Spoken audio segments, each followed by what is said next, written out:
So today we're gonna make a Jamaican inspired oxtail stew.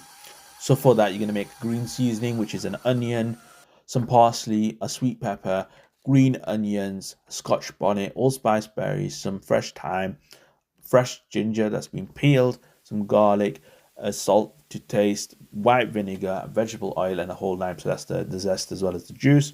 We're gonna blend all those ingredients together in a blender and set that aside.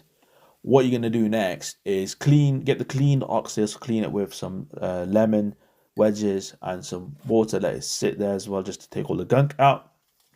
Once it's nice and clean, grab some dry ingredients, so that's salt, all-purpose seasoning, black pepper, and a bit of ground spice as well, ground allspice as well, and mix that in with the meat. Mix the green seasoning in the marinade, and let that sit for about 24 hours in the fridge. Make sure you get all the crevices of the oxtail to impart all that flavor.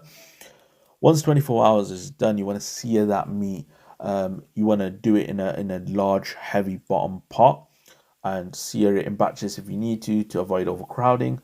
So cook until the meat has become like a dark caramelized crust on all the sides.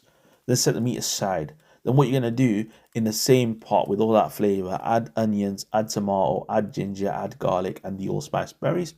Saute that for a few minutes. Just try to pick up all the brown stuff that's at the bottom of the pot. Then once that's sauteed, you want to add the meat back into the pot. Pour in some beef stock just until the meat's fully covered, fully submerged or nearly submerged.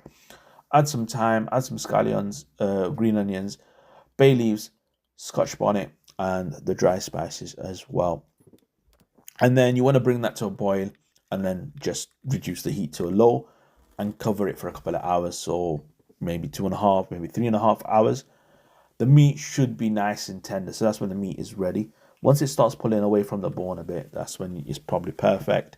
But it's up to you, I guess. It depends what kind of meat tenderization you want. And then to finish off, you want to stir in some butter beans. So continue to simmer the butter beans for about 20 minutes.